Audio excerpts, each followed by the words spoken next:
Very good. Now, I know your department receives federal funding through grants, through HUD and community development block grants that I think we put a lot of emphasis, as I mentioned in the first half of the show, in our Westmoreland area. But I think this information will only benefit your division when it comes to allocating those grants in the future. It will, definitely.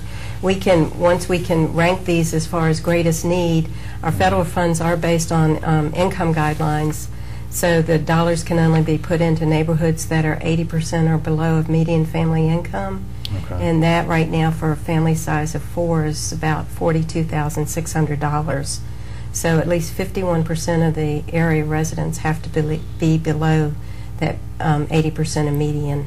Okay. Do we have any type of information currently on hand that you all can go to prior to having this survey where you can find that data, or is this something that's really going to be beneficial to you that we may not have had before? You can find the incomes of the neighborhoods by census tract block group, poverty levels, years of housing stock, but you aren't going to have the conditions analysis that is so greatly needed.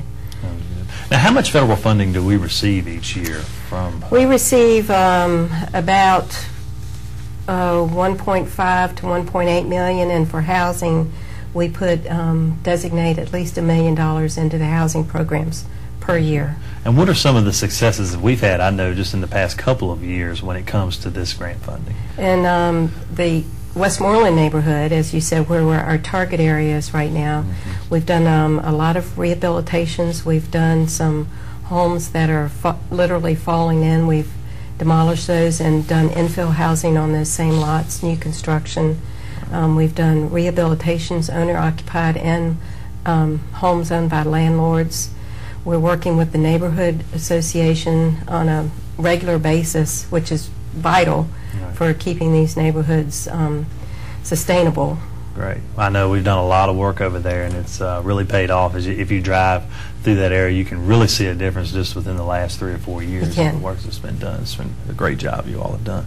Now, you've talked about some of the benefits, but talk about some of the other ways that we'll be able to utilize this information. And I know you mentioned maybe a neighborhood plan that we may look forward to in the future. Potentially. Again, it will be at the direction of council, but right now, we're going based on where we see the need, not knowing this citywide condition analysis. So once we get this information broken down, we can actually work with the neighborhoods to maybe come up with a plan to see what is the need of that neighborhood. Infrastructure may not be needed in certain neighborhoods, but it could be needed in others. Or housing, energy efficiency guidelines.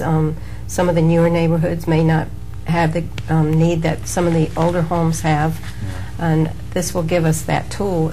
It will be our beginning baseline, and from there we can set certain benchmarks. And Jerry, you mentioned they will be looking for energy efficient improvements that have been made to some of these homes when they conduct the survey. Is that correct? Yes, replacement windows are very easy to pick up on.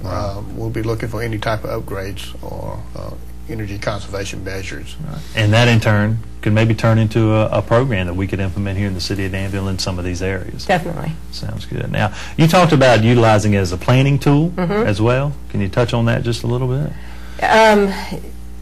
Just by looking at the different demographic information that we do compile, again, it could be crime, it could be neighborhood involvement, it could be the how homes are selling in the neighborhood. All of this information combined is going to help staff in the city have better direction as to what the needs are, and neighborhood plans is something that we can put together based on this information. Right.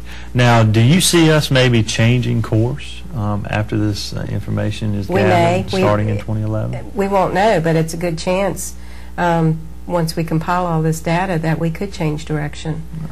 Well, as you sit back and you look at it from a division director and all this information that you're going to have at your fingertips, what would you say would be tops on your list as we move forward into 2011? You have all this data in front of you, and we're going to move forward with the project starting in the new year. Where do you start? I think we start with combining a lot of the departments to look at all this data together. You're going to have public works involved, you're going to have utilities, they're gearing up for a lot of energy efficiency programs. Right. Social services in the schools could be a key component of this, and working with the neighborhood groups and the children.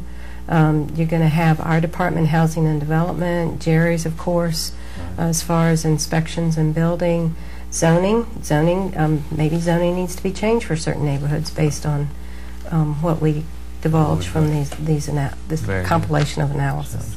And if I'm at home watching this and would like more information just about what you all do within housing and development, and taking maybe advantage of some of these programs that you all offer, who can we contact, and what are some of those programs that maybe are already implemented within the city of Danville that may be expanded upon because of this new information we're gathering?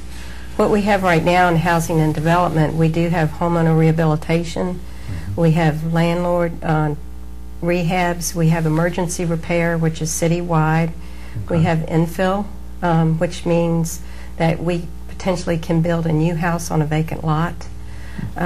We have infrastructure improvements that we're doing. Again, most of these are in our target areas, but based upon direction by City Council, these priorities could change. We do working with various agencies, our local Danville Community Development Corporation, the Habitat, the Housing Authority, Telemon Corporation. There's a lot of partners involved in this, and the state, Virginia Housing Development Authority. So we're using all this to try and get better direction as to how to address the needs. And I know you've got some great homes that are currently for sale in our target area. If you're interested in any of those, feel free to call Diane if you want to move into a great area of town and a brand new energy efficient home, because I know you all did build some brand new homes on some vacant lots. We have. We've built 1, 2, 5 now. The last one was Energy Star rated. That's just got that rated last week, and that's our goal for future homes. Well, Diane, it seems like your division will definitely benefit from this data that's being collected by Jerry and his group, and we hope that, as you mentioned, it will expand into other departments within the city of Danville, and which will only benefit our viewers at home. So really thank all the hard work that your division has done over the years when it comes to especially the building blocks area, and hopefully it can be expanded upon once we have this new information, and as you said, to the direction of City Council. And Jerry, we've got just a couple of minutes left, so before we leave, I want to go back and touch on the individuals that will be out in the community and what our citizens should look for over the next 6 months as they head in their neighborhood. What will they have, the type of vehicle, and things of that nature. All right, we're using 2 of the older vehicles from utilities, 2 Chevrolet S10s and a Ford pickup truck. They will be slowly moving through the neighborhood during the daytime hours, viewing each and every house on the lot and each lot in each commercial building. So you shouldn't be alarmed. If you want to ask them questions, ask them to answer the questions that y'all have. If you have any, if not, you're welcome to call us at 799-5263. And we'll be glad to assist you and answer any questions that you have. And what hours will they be out? Will these only be from 9 to 5 during the day? Well, we're starting at 8. Shortly after 8, they've been very eager to be there and get started. And we're starting at 8:15 most time we're on site. We're working till 5 o'clock. They bring the laptops in somewhere around 4:45, and they start downloading the information for that day. When the school starts and these interns become in the school systems, and their work schedules may be vary, we may be looking at some after hours up till daylight, 7:30, 8 o'clock at night, to get this project completed because of that time restraints. But we will give the citizens an update if those expanded hours do come into play. You got to remember, we are using the grid system. The grid system was used by real estate when they assessed properties, and we didn't want to reinvent the wheel. I figured they knew what they were doing, and we wanted to follow them. So it's 256 grids throughout the city. Yeah, we didn't mention that because I was looking at the grid system yesterday in your office trying to figure that out.